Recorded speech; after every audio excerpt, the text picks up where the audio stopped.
திருவனந்தபுரம் மகாராஜா வச்சிருந்தாரு, அந்த திருவனந்தபுரம் ஐனஸ் வச்சிருந்தாரு, ஹைதராபாத் நிஜாம் வச்சிருந்தாரு, அதுக்கப்புறம் ஒரு மந்திரி வச்சிருந்தாரு, அதுக்கப்புறம் ஒரு எம்எல்ஏ வச்சிருந்தாரு, அதுக்கப்புறம் சினிமா கவர்ச்சி நடிகை சொப்பன சுந்தரி வச்சிருந்தா, அதுக்கப்புறம் இந்த காரை நம்ம வச்சிருக்கிறோம். யார பார்த்து இந்த கேள்வி கேட்கிற? ஏன் அடிச்சீங்க? ஏன் அடிச்சனா? அவன் என்ன கேள்வி கேட்டான்? ஏண்டா என்ன பார்த்து ஏன்டா இந்த கேள்வி கேட்டா? சொல்றா. அது ஏன்டா என்ன பார்த்து அந்த கேள்வி கேட்ட? இத்தனை பேர் இருக்காங்களே, கேட்க கூடாதா? சொல்றா.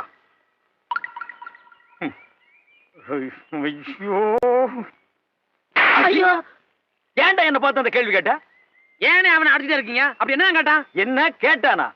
காரை நம்ம வச்சிருக்கிறோம், இந்த காரை வச்சிருந்த சொப்பன சுந்தரியை இப்ப யாரு வச்சிருக்காங்கன்னு கேக்குறான். அவளை யார் யார் வச்சிருக்காங்கன்னு கணக்கு எடுக்கிறதா என் வேலை? இல்ல இதுக்கு முன்னால நான் அந்த வேலை பார்த்துட்டு இருந்தேனா?